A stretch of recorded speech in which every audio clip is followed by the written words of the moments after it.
Hey guys, this is Jay Calderon with Jay Unboxing here, giving you a personal prediction for Josh Taylor versus Jack Catterall. And as always, this is just my take. Yours can be left down in the comments section below. Would love to hear them all. A little bit of fight info here. We have Taylor versus Catterall taking place at the OVO Hydro in Glasgow, Scotland. This will be airing on ESPN on this side of the pond and in the UK on Sky Sports. It is taking place in the junior welterweight division with everything from all of the alphabet belts as well as the Ring Magazine title on the line, being defended by, of course, Taylor.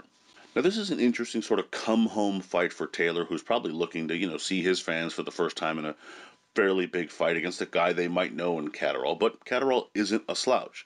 He's slick, he's unbeaten, and he's also a southpaw. So in that respect, it's going to kind of negate some of the advantages Taylor might have. So it's interesting in a lot of those ways. Still, Taylor is riding about as high as a fighter can, so you expect that he's going to be able to be up to the task, so to speak. Both have been somewhat inactive, especially Catterall. You don't know how that affects a fighter. Could mean he's fresh, could mean he's rusty. That's another compelling element to this fight. All of it, again, not saying that this is the biggest fight in the history of the world by any means, but it's certainly an interesting one for some of those dynamics. So as a result of that, we're going to break this one down. So let's get into it. Starting with Taylor. For Taylor to win, I think he needs to win the battle of the lead foot. Now, this is kind of always true when you have an orthodox versus a southpaw fighter, but I think it's true in these guys' case as well because they're both fighters that want to kind of command the fight. So they're both going to still want to possess that sort of leadership in the lead foot role. Doesn't mean you're on the outside of his lead foot per se, but it means that you want to be outside of his frame so that you're lining him up the way you want to line him up. You're controlling the traffic, so to speak, here. This means you're going to be in the best chance, or the best shot, rather, to land your punches, but you're not in such a negative position defensively that he's going to land on you. You're kind of lining him up perfectly for yourself. This also allows for you to be in the best position to use some lateral movement when you need to and switch things up, sort of reset, and give yourself the best chance to be safe while still implementing the damage you're looking to land. I would also say line him up for the right cross. I think that's a shot that Taylor has that he utilizes from time to time that can really be effective in this fight. He likes to fight on the inside a little bit. And if you're looking at his sort of left-footed stance, when he's getting in there close and you perhaps have maybe Catterall backed up or up against the ropes, that quick lead right hand kind of coming in that crossing motion can do some quick, easy damage that can be very effective later on in the fight. And I think if he sets that up by just kind of using that jab, using his sort of quick reflexes to start the fight off, build into it, and then begin to press, that right hand can definitely be a weapon for Taylor. And finally, as I sort of alluded to there, take him into deep waters. That's going to be a very integral part of Taylor's game plan, in my opinion. I mean, you're facing a fighter who in some ways is a lot like you. The difference is he doesn't have that world-level experience. You're going to show him that's like, and you're going to do that by really pressing the action, upping the tempo, making him have to think more than he's probably used to, and then physically imposing yourself, which Taylor is able to do. He's a very physical fighter, especially for a guy who maybe frame-wise looks a bit wiry, but he is a strong guy, and he needs to make sure he utilizes that on the night. He's dimensionally a little bit bigger as well, so impose your will on him that way. Press him, fight on the inside the way, as Taylor, you like to do anyway. It's only going to benefit your style, and it's certainly going to tax Catterall as the fight progresses, which of course is going to only be to your benefit. Now, for Catterall to win, I think you need to stay poised and within yourself. This is obviously the biggest fight of your career. You're going to have some rabid fans there. You have literally every title in the world in your division on the line and at your disposal. It's within grasp. Naturally, that's going to potentially shake a few people. You can't let that happen, especially not on the night. You have to fight within yourself. Be poised. You have to shake those kind of concerns out of you. Eventually, this is just a fight, and either you're better than him or you're not, and this has to be your mentality going into it.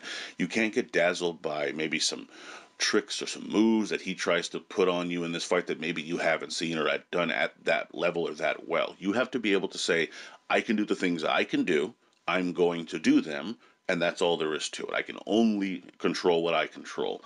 And I don't want this to sound too much like positive thinking or self-help, but this is really what has to go through your mind here, that this is simply a fight, two men in a ring with a referee, and I'm going to do the best I can, and that's all that can affect me. Everything else has to be in one ear and out the other in this fight. I would also say catch him with the counter left hand. I think that Catterall's probably his best shot is that counter left hand. He's probably naturally a counter puncher to begin with. Of course, he's going to look to lead with that jab and try to get into the guard a little bit of Taylor, who has, again, a little bit more reach, and he's going to try to land that left hand to begin with. But I think if he can pull away from some of the shots Taylor looks to land, he might be able to time that left hand and maybe do some damage with it. Taylor has a decent chin on him, so it's not to say that he's necessarily going to go down, but if you land enough of those shots, it certainly forces Taylor to have to think before acting and potentially alter some of his game plan. And now you're making him think. He's going to try to drain you by making you think. You want to turn the tables on him a little bit. And the easiest way to do that is timing that left hand, throwing it straight down the middle, and making him think about that for a second or two. And finally, if you're Catterall, keep your lead foot on the outside. And again, I started with this for Taylor, and it's important for both. And once again, it's not about their lead foot being on the outside of the other fighter's lead foot, as they're both southpaws. What I mean is you want to be framing him up. You want to get your lead foot on the outside of his frame, so that this way, your left hand, if you're Catterall, can go straight down the middle while putting yourself in a defensively responsible position where you're least likely to be hit by something just straight on as hard as possible. This controls how much damage you're most likely to take while giving you the best shot of actually landing. If they're unable to do that, it's going to be difficult for them to have too much success, certainly too much sustained success. So for Catterall, that obviously remains the same, and that's got to be what he's looking to do on the night. Now, in terms of my pick, while I rate Catterall, I just think Taylor is on another level, and this is probably too big a step up for the Englishman. The beginning of the fight, we'll see both trying to figure out the play, though I do think Taylor gets off to a lead and probably never relinquishes it. While Catterall may have his moments, I think Taylor will look to bully him on the inside as the rounds progress and begin breaking his man down. Once the right hand finds a home on the inside, Taylor will pressure his man and slowly wear him down. He may or may not drop him, but I can certainly see Catterall's corner stopping the contest after a particularly harsh frame. Taylor via late fight stoppage. Now, in terms of the betting odds here, you have Taylor as a remarkable favorite here at a minus 1350, with Catterall coming in at a plus 720. To be honest with you, anytime you're looking at nearly, plus 1,000 or getting close to that range for an underdog, there's always a little bit of value in it because you just never know in a boxing match. In that respect, am I going to sit here and say that you should put some money on someone like a Catterall? That's hard to say. But if you want to keep the fight interesting and compelling from a stakes perspective, laying a small bet on him is not the end of the world here. Again, it's almost like a general principle thing. It's a close enough fight that there's a possibility. You never know. It could be an injury. You just don't know. That could potentially lead to Catterall winning this fight. So that could have some intrigue to you. But for the most part, there's certainly no value, in my opinion, in a Taylor pick in this particular one. You could maybe go with an over-under, but neither is a huge puncher. So there's even me picking late stoppage is somewhat of a sort of underdog pick there, though I do think that Taylor probably puts it on him late in the fight. So that could be a little difficult to figure out as well, but certainly something that you might have maybe some more favorable, realistic odds.